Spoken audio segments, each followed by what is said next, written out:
shall we get into the nuts and bolts of this? What, where do you start? So let's start with the goals.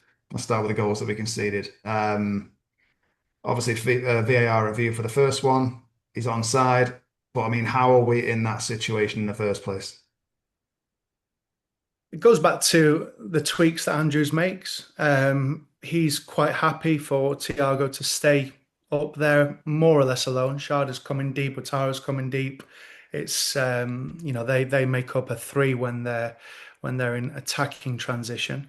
Henderson was dropping into the back four at times as well, so making the back five, he was dropping between the two centre backs, if not definitely shielding just in front to watch Sesko's movement out. And that's what was happening. So as Dalot took the ball, good play by United. We managed to intercept the ball. Dallow's come through the central right area of the field. But Brentford are in the perfect shape to counter press now. And it only takes the one bad pass from Dalot where this then happens. I think you and I discussed off camera that Dalot just simply has to play that ball between the left centre back and right centre back into Sesko. Sesko makes a beautiful run. He's onside. He's asking for it. He's pointing the way, and he just needs to slip him through there. Dalot has kind of overthought it in a way. He's decided to look at that as centre backs being shifted and a space opening up for Cunha. But then the problem there is he has to play it through the eye of the needle. And he has to be Zinedine Zidane to make that pass into Cunha, and he's never going to make it. And along the behold, he plays it just behind him. It's only half a yard behind him, so he can't then take it on the instep. He then is collided with. Let's be honest. It's not a foul. He's collided with. There's natural contact, and then that's when the counter press happens. So again, it's Dallo decision making. We've talked about that in the Burnley game and the Arsenal game. So we do want better there. And again, we'll come on to Dallo for the second goal as well. So yeah, Maguire's on his own, and this comes back to Amarim's principles of play. So when we're attacking, we called it kind of that chaotic box against Chelsea first 10 minutes, and certainly last 5 or 6 minutes of games with where we push high to either go for the win or pull a draw out of the game. And Bruno's sat on Henderson. Ugarte's to know to all intents and purposes is the phrase I'm looking for, is looking after Damsgaard and Yarmouk. So he's then confused as to who to take, and we're very high. So then we're overloaded. Like we say, it's a 3v2 every time. Henderson will take advantage. Yarmouk will take advantage, quick into the tackle, and away it went. Up the field, big ball up to Thiago, and Maguire just makes a stupid decision. So, yes, he's on his own, which is not his fault. That's the fault of the system.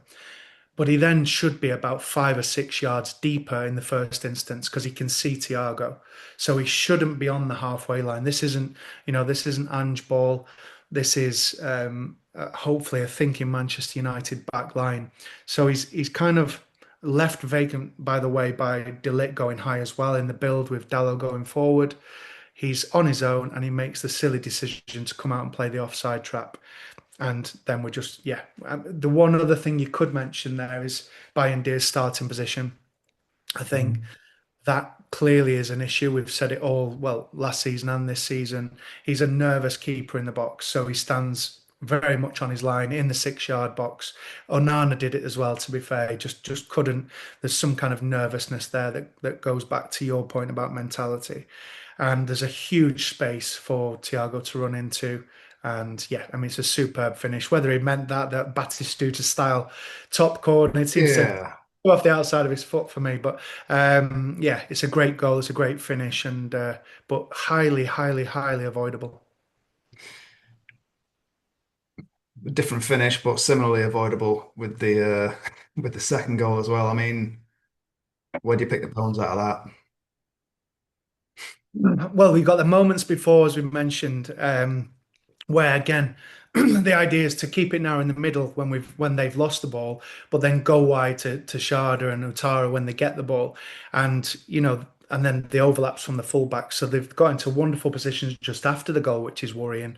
Balls into the box where they know we're not aerially dominant, despite Dilit's recent form. And Bayern Diaz had to pull out two fantastic saves. So yeah, second goal. When you look at it, I break it down into a couple of stages.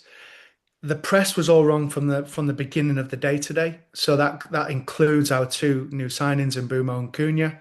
So Cunha's not going to the right fullback early enough, and Bumo likewise either left back or left centre back. And if it's just ever so 1 or 2 seconds too slow, they're going to play out. And I think Brentford we're doing that from the beginning with ease. So it goes back again to the principle of pressing. Are we all going? Are we going high? Are we going high line like where Maguire was for the first goal? Or are we not? It has to be one or the other. So if you look at that, the left-sided centre-back gets it, and Bumo is just jogging over. He's too slow to press the ball. And I thought he started the game really poorly today in Bumo. And there's been a slight habit of that, to be fair, from him, despite some of his work in the opposition penalty area. And the player's allowed to play it long, and then it's just a right royal mess. I looked at it at first, and I immediately I thought, why has Delit not won the header? But I'm gonna, I'm not gonna be as critical as I could be. I do think Delit struggles with judging aerials. It sounds daft after a dominant performance against Gyökeres, a dominant performance against Yao Pedro and Santos and Palmer, who he was following about. But when he's not touch tight, when he's not going into the duel, when he's not being asked to specifically perform that role from right centre back or central centre back against Arsenal, then he does suffer in space. I think if I was to give one phrase about De Ligt is he suffers when there's space. He suffers with his positional aspect and he suffers with his anticipation. So he does misjudge it, but it's wonderful movement from Thiago to just quickly get it behind it, a split second. So I don't criticize him too much for that. I would say it's more than what Dalot does as the trigger. So Dalot immediately comes off his man and comes inside. That has to be a coaching point. Right. So we understand that Dalot has moved inside to central midfield at times, as he did under Ten Hag. But it has to be a coach. Why has he not stayed with his man? So the ball's flicked on down the outside. At this point, Dallo is now running blind into the penalty area, as is De Ligt.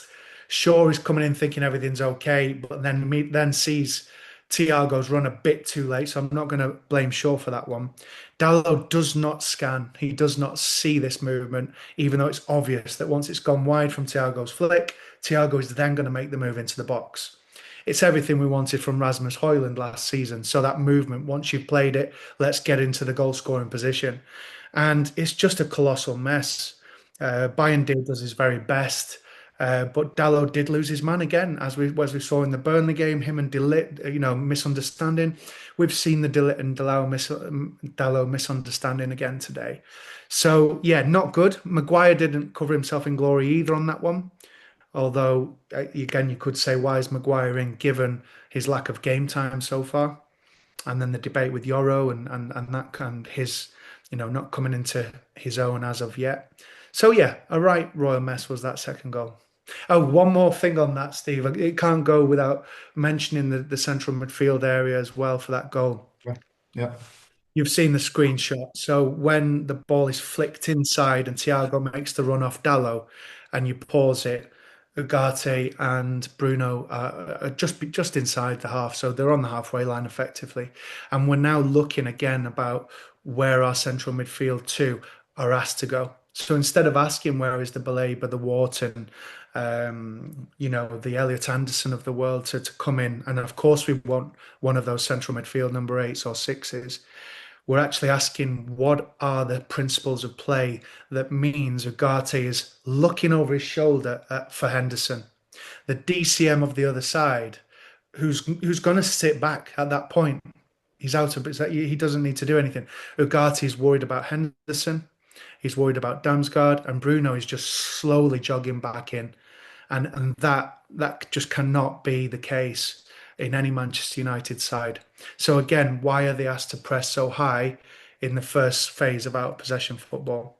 Second phase, it should be you maintain that block, and we've seen that often. The 5-4-1 and 5-4-1 was, for all its critique, was not in evidence today in our out of possession shape second phase.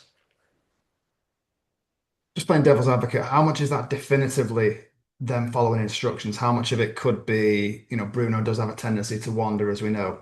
Ugarte, as you've said, his head's been a bit all over the place. So how much of it is it could potentially be individual error, or is it, in your opinion, definitively they're following instructions and the instructions are wrong?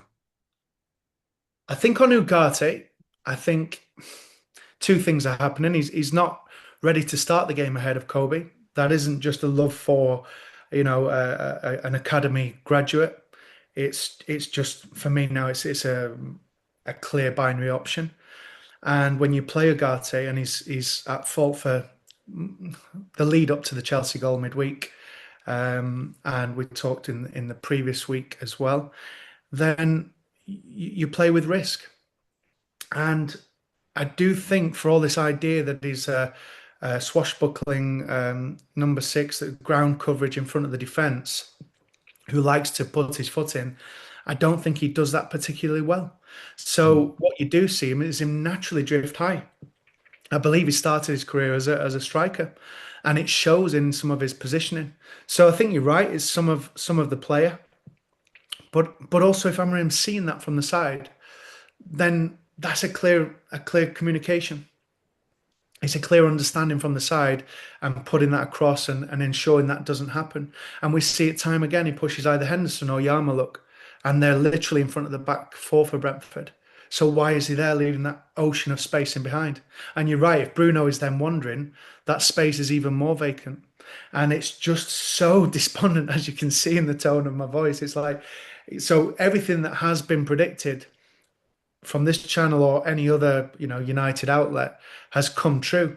But I didn't think, and I've said from the start, that it's a case of a Wharton, a Baleba, an Elliot Anderson, a Roy Keane improves things, because it's about the principles within that central midfield zone, and we don't utilize it well, both on the ball or off the ball, as we've seen with I mean goal three as well. So I was going to say two of the three goals today, where the central midfield pairing is so high. I mean, we could dwell on the state of the game between the second and third goals. I mean, we responded relatively well. It did seem to shock us into life. We got a goal back. Seemed to dwindle a bit towards the end of the first half, and then the start of the second half, nothing really happened. Was midfield key in that lack of or that inability to grab control of the game? Yes, and also individual performances. So again, I mean, early doors in Amarim's career, you would look at the fact that he's making bold early decisions. I'll forever remember the halftime decision at Arsenal away, and it's an understanding of when players aren't in form and changing it. And we're not seeing that this season. We're seeing the central pairing change constantly at the back. Sorry, the one or often two centre backs changed on 65 or 70 minutes, which we saw again, Euro for Maguire today. But we're not seeing bold substitutions. So we're not seeing the fact that Mbeumo started the last two games really slow. Now, today in particular, let's talk about today. Mbeumo is neither coming deep to receive from Dalot or De Ligt, or nor is he stretching the play like we saw he did so well against Arsenal and Burnley at Old Trafford. So what's happening there? And again, whether that's coaching or just Mbeumo was having a bad day at the office, that's absolutely fine. He's back at his old club. There's emotion. I get it. But at times he's just walking into their four-man box trap, if you like, that Brentford have played today in the central midfield area. And Mbeumo just keeps on bringing his left back into that zone. So now you've got a situation where it's like 5v3 against us. And so they're just happy for us to play, as we say, in front of us, as Brentford would be saying. Yeah. So, and it was dying out for either Dalot or Mbeumo to then to go long to ask for the ball from De Ligt or whoever it is, Maguire, De Ligt, Dalot, and stretch and get beyond the left back and ask for the ball and let's open up Brentford. So when he's not playing so well, why can't we substitute him? Because he's got the highest XG for the club, because he shoots on sight. I do understand this. So you're waiting for moments. Amarim talks about moments, but there's no reason why Mount can't come on for Mbeumo at halftime. There's absolutely no reason whatsoever. There's no reason Xerxes can't come on. When you see something obvious, change it. I mean, just to make sure my eyes weren't deceiving me, you look at the various stats apps that are available, and yeah, it was 5.8 or 5.7 and not getting in the game, minimal touches. So it's things like that. Dallo, you look at his involvement in the two goals. Now, you tell me Ferguson would accept that at half time. That's hairdryer, and you're coming off. You're coming off. I mean, we all know Gary Neville's famous, halftime dressing down. You were probably at the game with me, Steve, and he never saw the light of day after that. But Ferguson would do that. I mean, prior to the Neville back end of his career, if he doesn't see you playing well, he would come off. I'd say, right, you've got 10 minutes start of this half to prove me wrong. Go out there and Mm. put those mistakes right. And when they don't do that, you've got to then substitute them. You've got to, otherwise you're just reinforcing a negative, and you're reinforcing this idea that in my culture that sloppy standards is acceptable. And so you've got Dallo there that should have come off. And Bumo, yeah, I get that there's a toss of a coin with that, and you want him for moments later on in the game, and Mm. his shooting is good. But it just summed up today.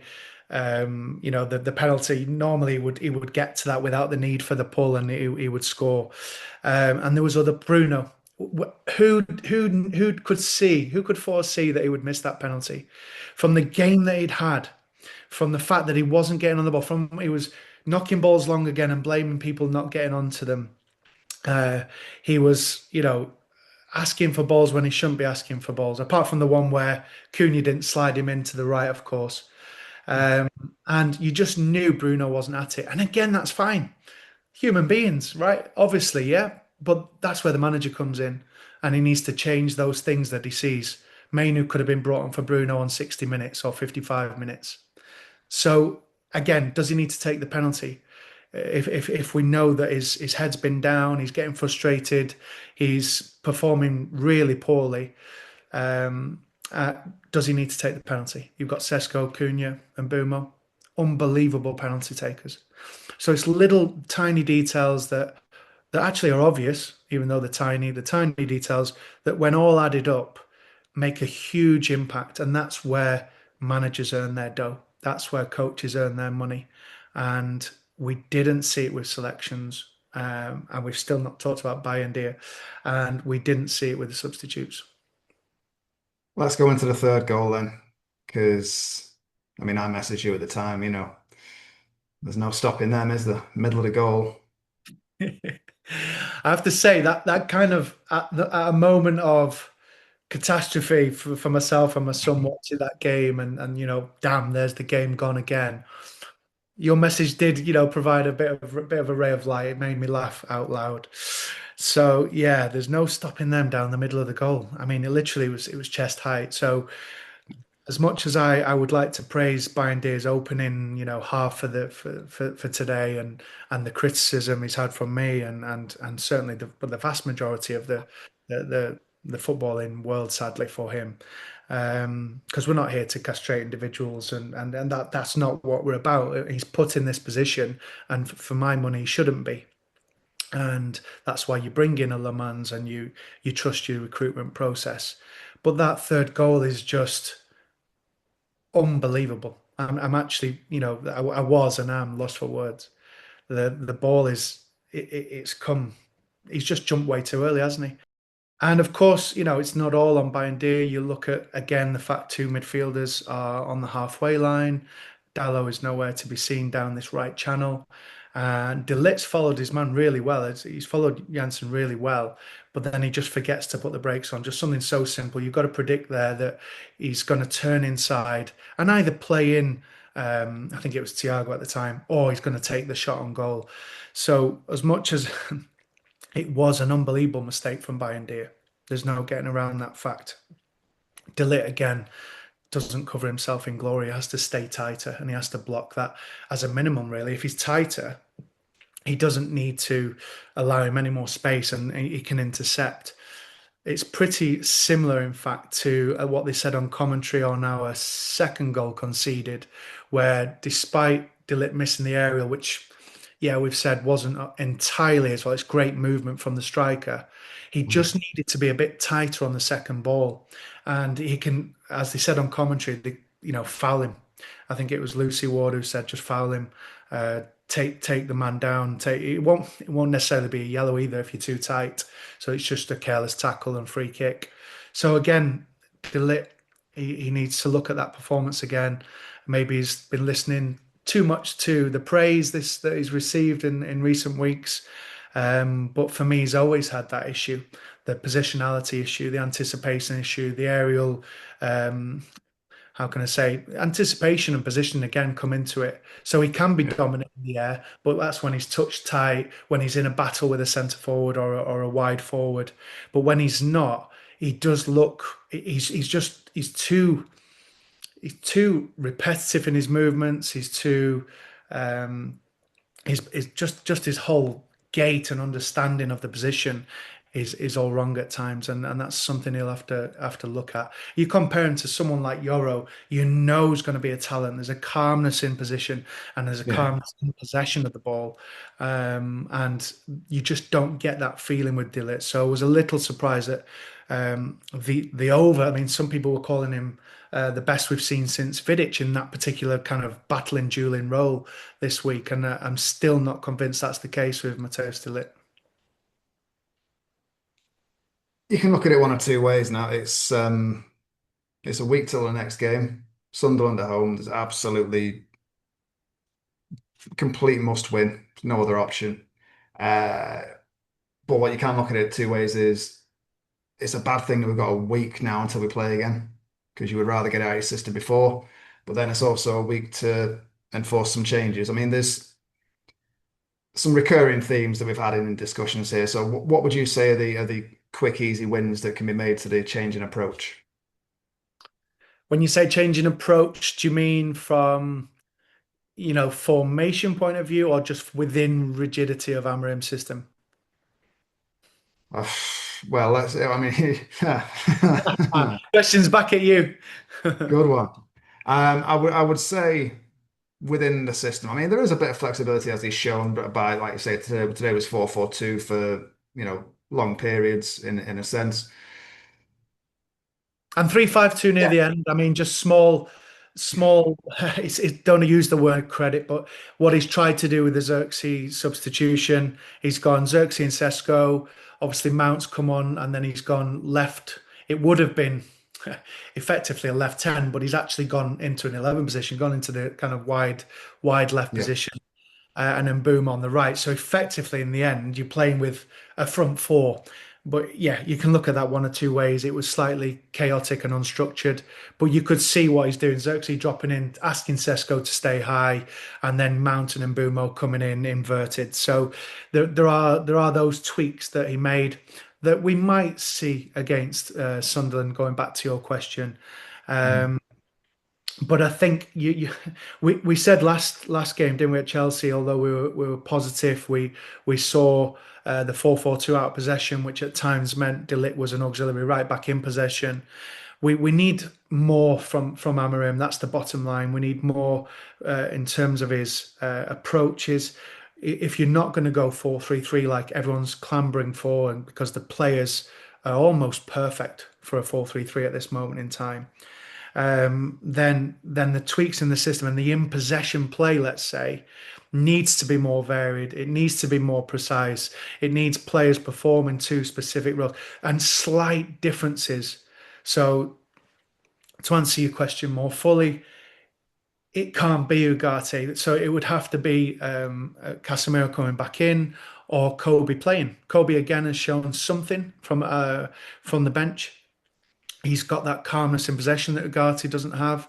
He plays with both feet. He looks to break the lines.